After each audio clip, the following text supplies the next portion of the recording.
A few people coming in. Great to see everybody.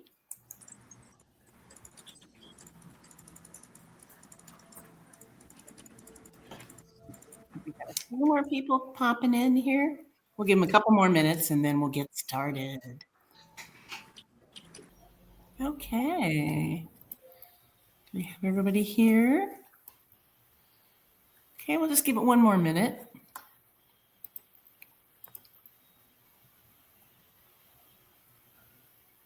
And it looks like Felicia and I are in the same room.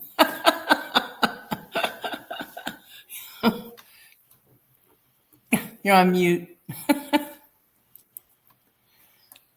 You just didn't know we were just next door to each other. I know. I like windows. Yeah, me too. Okay, well, let's get started. So I just want to welcome you to the first mastermind for the Business and Financial Peer Connection. So the intent really is here for, everybody to be able to come into this one place and just talk about what's on top of your mind, what you're thinking about, what you have questions about, things that we can all maybe help each other, those kinds of things. So I'm going to let everybody take about a minute to pose a question that you might have.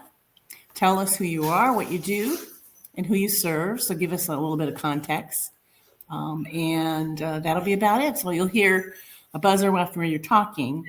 And so then we can move on to the next person. So why don't we go ahead and start with Gabriel. Hey, good afternoon, everyone.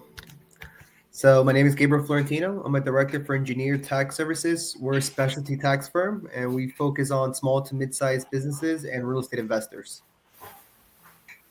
Great, thank you. And then let's go over to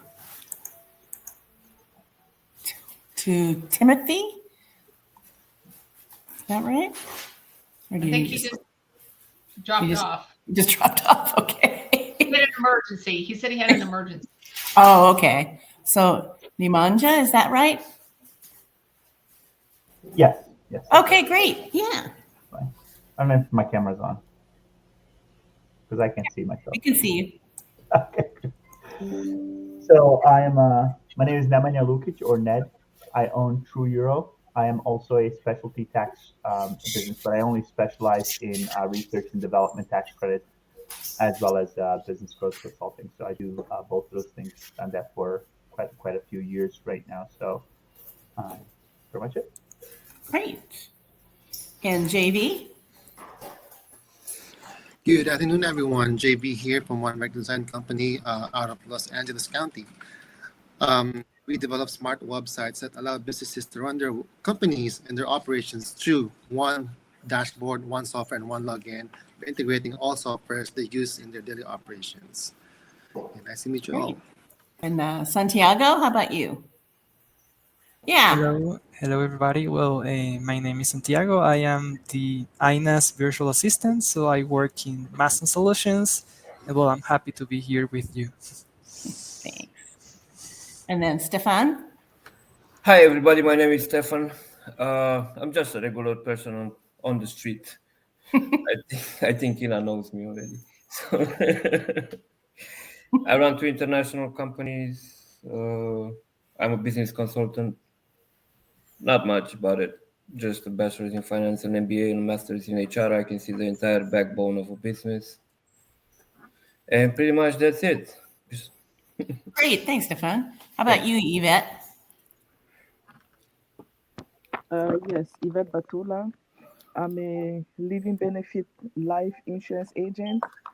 So I give peace of mind to families, business owners, and individuals, and allow them to build wealth at the same time. So we offer products like IUL, annuities, 401, 403B, and to name some few.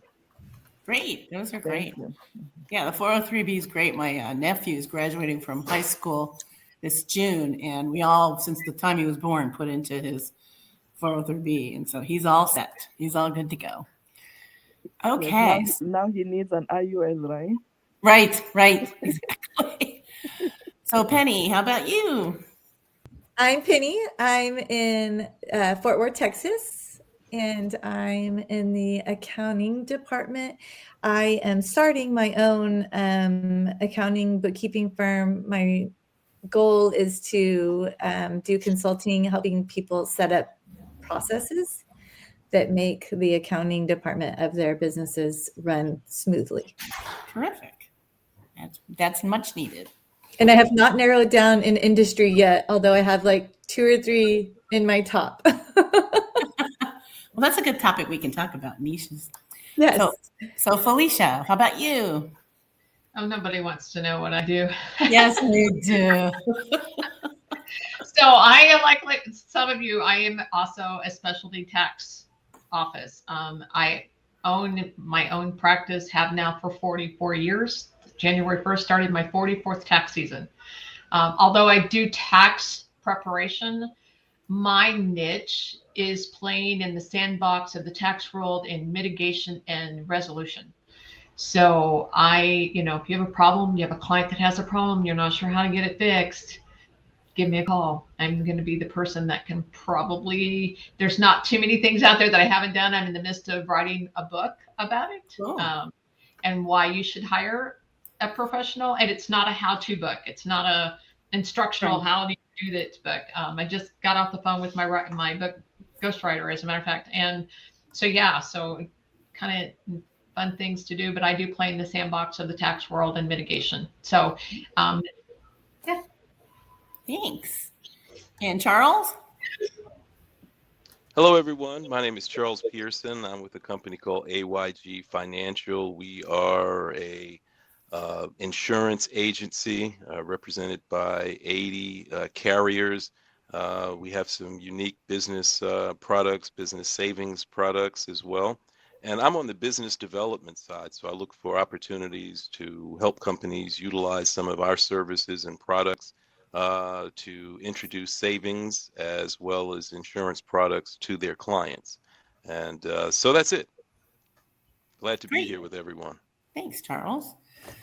So to get us started, I think we're just going to take a poll about what is your main goal in business right now. So I'm going to go ahead and start that.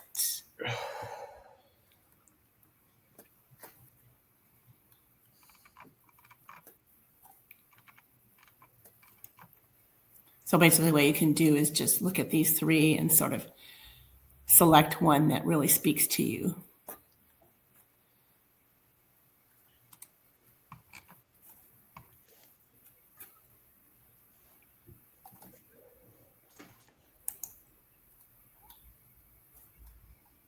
Okay. So it looks like most is kind of split on getting more clients and focusing on partnerships and collaborations. I think we have some great people in here for partnerships and collaborations. I myself find those really important to my business. But yeah, so again, we just really want to talk about, our businesses, of course, and what we know, but then to share with each other, sometimes war stories and sometimes challenges that we're hearing. Also, it's an opportunity to hear what your clients are looking for and asking for. Okay. Everybody was sharing their contact information. I thought, well, I'll share mine, but I'm just getting started as an entrepreneur. Right. Well, I've known a lot of bookkeepers and professional CFOs that have picked a niche like construction or something like that. But, the beauty of what we do is that it's the same. The industry is a little different, but what they build or what service they give, but it's supposed to be the same. It's not supposed to be creative. And so I like having the variety of different people. For me, it keeps it interesting, and so, I might recommend that. I think that you have to look more for red flags about a client relationship, moreover than what they do would be my recommendation. Yeah. But, certainly it makes I've heard as you're starting out, you're probably going to take different ones, and then you're probably going to figure out as you get, where you can. And that's what I did. Yeah, that's exactly what I did. Okay. So, but yeah, and you want to, I started it with what type of business would I not necessarily want to work with? So I decided it was restaurants and it was companies, probably like Stefan's, the import-export, that have high inventory. Because I believe a fractional CFO is not a good match for somebody that has a lot of inventory. They need somebody that's more proactively involved in their business. Yeah. Stefan, That's the reason why I have my entire team in accounting and financial management that's taking care of the company. But at the same time, I'm looking for partners to help other customers too. right. Because yes, I am hiring a lot of people, but still the flow of customers that I have at this time is way higher than I can cover, and I need partners to be able to help other people out. Absolutely. And regarding what Penny said, that she's in the beginning, we all been in the beginning, Penny. I started my company. I have an interesting story about how I started my company. So, and I have no external investments and nothing. So I had to literally, excuse my French, bust my ass until I managed to put everything together. You bootstrapped it. So, Santiago, you had a comment, a question? Well, Aina, I have a question. I was just thinking about the question that you asked me on December if I had like a business idea that you could help me. So I would like to ask you, what's the most important thing to start a business? What's the most important? What's the first step that I have to do to start a business? Because I think it's an scary path. I think because we think we're going to fail or it's like 50-50. I always thinking I can start a business, but it's going to be like 50-50. Could be good or could be bad. So I would like to ask you if you have any like idea or Sure, I'm sure or everybody has advice. some thoughts on that as well. And Santiago does bring up a good point that I have people that work for me, but I also want to help them grow their business. They have their own business. And I don't want them to leave me because, they do a great job. But I want to help them learn how to grow their business.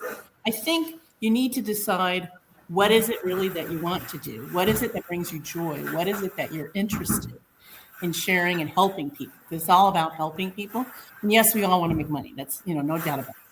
But, we need to have, the why, which is really your mission and value. And once you know that, then you have to think about, and you're in a different country, but that how do you incorporate your business? And that speaks to like what Felicia and Penny and others have said, how do you incorporate, how for tax purposes, how is your company going to be treated? And then how are you going to get your business? Is it referral? Those kinds of things. And like I said, who would you not want to do business with? Anybody else have some thoughts? JB and then Stefan. Yeah, just real quick. So I'm just going to address the comment about failing. So I want to let you know, and everyone will agree, that failing is part of the journey, and don't be afraid of it. Just do it. You're going to fail at some point, but keep going. Never stop. Turn rest, but never stop. Thanks. Stefan? Yeah, I mean, as long as he's mentally ready to be able to fail, go for it. Because if you are not mentally ready and you are scared that you're gonna lose your money, then don't even try to get into it, because you never know what's going to happen. And exactly what Ina said, if you don't have the right mindset in helping people, honestly, I'm telling you, I'm running 2 international companies and I'm not doing any marketing and I'm not doing any sales. I work only on referrals only. Yes. And that's it, because I am a business consultant and a coach, and there are millions of business consultants out there. Right. Honestly, how many can actually give you a good advice, and how many they have the background that I have? I'm not trying to brag, but with my experience and my education, I can see the entire backbone of a business. If you want to talk, I'm open. You have my email in the chat. Yeah. Because I can see from your little idea, I can see everything that happens, and I will tell you what homework you need to do and everything. So That's great. Thank you, Stefan. That's really generous of you. Yeah, and like everybody said, to be a true entrepreneur, you have to be uncomfortably comfortable. with things. And some of that is risk. And you fail sometimes and you fail sometimes, but you have to be uncomfortably comfortable. And it's a tough place to be. But once you get there, the world's Sometimes we have to get out of our own way. Because yes. we're our own worst enemy, and I remember when I started my practice, and actually I've been doing returns since I was a junior in high school. And you have to learn that saying no is okay. And if you don't know how to do it, I mean, I can tell you there's a lot of us in my industry that'll say, oh yeah, I can do that. And then you go, okay, now what do we do? And so don't be afraid to do that. Don't be afraid to say, oh, sure, I can do that. And then teach yourself what it is that you need to learn. Because if you don't learn it, you'll never know anyway. That's true. Right. Everybody started with the imposter syndrome. Everybody. That's it. When we all started, I think everybody in the room can say this. And again, we've all lost, right? We've all failed at something, miserably failed, And we, and I'm not saying that I'm anything other than Donald Trump has filed bankruptcy how many times? Right. Ted Turner. I'm just saying, and look where he's at. Mm-hmm. So just because, that's not saying that we're all out here getting rich, Penny. We're not all millionaires by no means of the imagination, or at least I'm not. Trust me. But we've all failed, and we've all just kind of picked up our bootstraps and said, okay, now what's next? And how do we fix and learn from what we failed and move forward? And you're going to just continue to do that until you find that balance of whatever that looks like for you. And yours is going to be different than the next person's, and yours is going to be different than Ina's, and yours is going to be different than me. The people that are in the tax world here is different than mine. But it's taken me 44 years, not quite 40, to me, I started sooner than that, but over 44 years, it's taken me that long to figure out really where my niche, to the point that I fired my biggest client in December of last year. Congrats on that one. Yeah. I came back from a conference and said, you're done. See you, bye. You're out of here. And they went, I thought you, and I said, I told you I'd do your tax return, but I'm done. It's no more. I had, rebranding yourself, figuring out what you want, and just really going for it. But get out of your own way. Don't stand in your own way, because and I'm not saying the same thing towards the men, but women especially, we are horrible about not standing our grounds, and kind of don't stand your ground, create your boundaries. Don't let people cross them. Work-life balance is important. Remember that. Yes. That is huge. And I have that conversation with business owners every single day. Work-life balance is important, because if not, you will not succeed, because you are not any good if you can't get up in the morning. And you're right, I know people don't know. As Penny asked, when do they become a resolution client? You don't know what you don't know.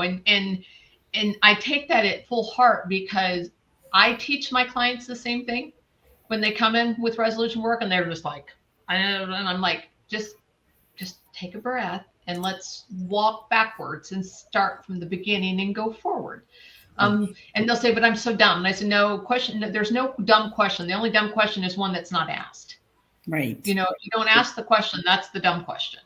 So there is no dumb questions. And I never tell my clients that, what's going on in their life is crazy. It is crazy for them, but it's not as crazy as some of the things I've seen. And I just had this conversation with my book writer about a case where I actually did an offer and compromise for a gentleman who was in prison.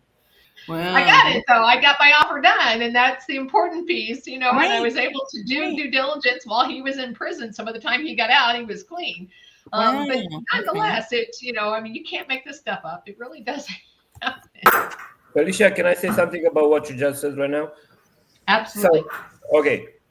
I've been in business consulting for 20 years, besides doing other things. But as an example regarding what you just said, when I started my company, both of the companies, they are new, registered as LLCs, both of them new, right? And it took me 6 months to pay employees with no customer, just to test my employees to see what they can do and everything. And now when I'm on the market, I know exactly what I can ask, when I can ask, and nobody can tell me that, oh, you asked me too much. No, I ask you exactly in your parameters what you need to do and things like that. The other thing is, until I didn't change myself and I didn't find the work-life balance, nothing happened. I was giving my services for free and nobody wanted them. Guess why nobody wanted them? It's because I was depressed, I was overworked, and when people were seeing me, it's like, how can I do business with you? And those no's that you get in the beginning, they're the most important no's that you can get in your entire life, because those are the ones that pushes you through and pushes you forward. Because if you get only yeses, then guess what? Those yeses are not gonna stay for long. Right now, the people that told me no, they work with me, and instead of me giving them their my services for free, they pay me $1,500 an hour when everybody else is paying me $300 an hour. And I'm not joking. And they want to pay me that much just to Right. work with me, because they seen that in less than a year I have over 100 employees. Well, the other piece to that, the avocado to that is that they people that get something for free, They don't appreciate it. they don't value you. That's true. They don't value anything that you do. Absolutely And true. I have learned that by raising my prices and raising my bar and saying I am, and therefore you either come to me because I am, and if not, then go elsewhere, because you get what you pay for. I've got a client right now that's dealing with somebody, and I just got an email from her that says, I can't believe how unprofessional this person is. And I literally got on the phone with her last night, gave her a little bit, 30-minute free advice, and said, if this is what I would do, one business owner to another business owner, I don't want your business. But from one business owner to another, this is kind of, the coaching concept of who we are. But if you charge them, then they will pay you and they will value your opinion and they will come back every single time. Right. You may not think so, but they will. And don't undercharge yourself. Yes, absolutely. That's the one thing that I talk to bookkeepers that I work with. Stop charging so little. I mean, definitely. Those are red flags. If someone, wants a big discount on stuff, that is a red flag. It's that whole 80-20 rule. Those are going to be people that are constantly texting you, calling you, wanting to talk to you. And, I mean, the easiest way to get rid of them is to raise your prices. I mean, then it's like no harm, no foul. They're like, well, I can't afford Or just fire them. Yeah, just fire them. If you don't want to fire them, then you just raise your prices to the point. And you know that I've done that on some clients. I've done that. Yeah. I've raised my prices, and I continue to raise my prices, and they still come back. And I'm like, yeah, I know. That's true. At some point, you do have to fire them. That's true. Well, great. Well, thanks everybody. This has been really great. Again, Can I add one little thing? Please. Regarding the fact when somebody is asking you, oh, tell me what you did until now, so to know if I can work with you or not, I'm the type of person that I don't give referrals out. I'm not gonna tell you who I helped. I'm not. Look at myself. If I managed to build 2 international companies out of $1,000 that I had in my pocket in 2022 in February, and now to be where I am, look at myself. If I can manage to make it, then I can help you out too. Good point. Really good point.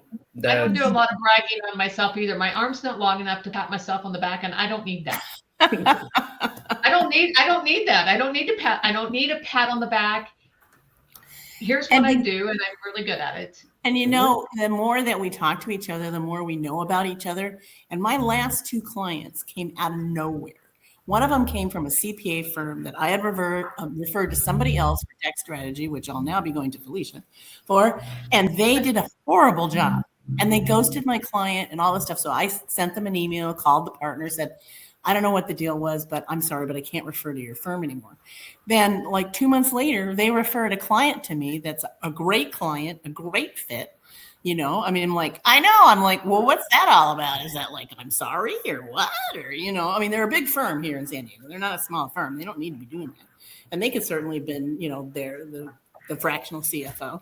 And then the other was from LinkedIn. I've never gotten a client from LinkedIn, but 18 months ago, I did a little campaign, and I, reached out to some different people. And this one guy that I reached out to that's in the construction area, he remembered my reaching out and talking to him, and I started out with like the canned kind of thing, but then I became where I was really talking to people. It was a real conversation. I just used the canned one to start it. And he, 18 months later said, hey, my business needs someone like you. I'm going to look for that person and call him. And now he's a great client. He is actually my ideal client. And it's like, you just never know. And none of them, just like Stefan said, had anything to do with referrals or advertising or my website or anything. But my website is important. Don't get me wrong. That's a business card, pretty much. So, yeah. For me, at least. Yeah. Yeah. Because everybody did, like, I had one client one time and he asked me, let's open import-export. Well, you want import-export? I have the right people that I know. Let's do it. That's how I started the import-export. And after that, he asked me that he wants to build a factory. I was like, okay, I'll find you the right people and we'll build the factory too. But I don't back out. Once I said something regarding what Felicia said. Can you do that? Oh, yes, I can. Can you actually do it? I mean, that's how you learn. So. Right. That's right. That's right. They did the same thing. Yeah. My first trust returns, the bank, when I was in Indianapolis, the bank that was across the street from me walked across the street and said, hey, can you do this trust return? And I went, sure. I had never done one in my life. I mean, this was 30 years ago plus, and I had never touched it. And I'm like, why not? I did it. I don't know how I did it, but I did. I managed to get through it. But I learned, it was a learning process. Okay, well, you do this. But, you get your education and you learn. Right. And just keep plugging along until you figure it out. And then what I didn't know, I had others that I could reach out and touch. And it's even more so today in the collaboration of industries where I have people that I literally can, I have tax attorneys and I have, other people that do nothing but what I do that I can reach out and touch and go, hey, I have this issue. Can somebody please help me out? An example of that is I have a client that paid his 21 tax return, but the IRS has no concept of it ever being paid. We cleared his bank. We can prove that, but we can't find it. The IRS can't find it. So now, I'm like, okay, I've done all that I know to do, and it didn't dawn on me what to do next. And they were like, oh, did you do this? I'm like, damn, got it. I didn't think about that. That was my next step. And so now, we're moving forward. But it's those kind of collaborations that allows us to be able to do what we do. So Penny, I would say keep us all in your back pocket. And when you need and you have questions, don't hesitate to reach out to any of us. We're all here to help each other. I think that was the whole purpose of this. I know if I'm not. It is. It's absolutely. And to be here when you're struggling and you're just not sure. And sometimes it's a 10-minute phone call. Sometimes it may be a Zoom meeting. It's just a matter of what it is that you're looking for and what help you need. So it's all about that community, this community of business owners that, when we sit in our little virtual areas, we don't have that person that we can look over and talk to. And that's what, these kinds of experiences are here for. And the one-to-one. Like the BNI. I mean, I don't belong to BNI here. Our BNI group's gone, but we do with our chamber, we have what they call a circle of influencers. And so it's one business. There's thousands of categories, but your business can only be in one category. So if you're a bank, we've got like 5 different banks in there, but each bank has to come in under one category. So one for personal lending, one for home lending, one for business lending, and it has to be specific. So same concepts, where we can actually trade off. If you have something, you can trade off and say, well, who did you recommend and who did you put, those kinds of things. And that's what we're here for. We're here to push off business and to recommend. And that's what I understand this to be. So if I'm wrong, Ina can slap me around when she gets off, and she can call me up and say, Felicia, stop. No, it's what we make of it. It's an opportunity to make it what we want, what we need. And I just want to say thank you for inviting me. Oh, my pleasure. Thank you to each one of you for attending. It's all, and those that had to leave early, or actually we're going over a little bit, but it's been great. It's been really interesting. I've really learned a lot. And I look forward to seeing you all again and again in future meetings. I'm doing this weekly. You don't have to come every week, but, pop in from time to time. I know it's a hard commitment to, do some everything every week, but, by all means, I'd love to see your faces from time to time.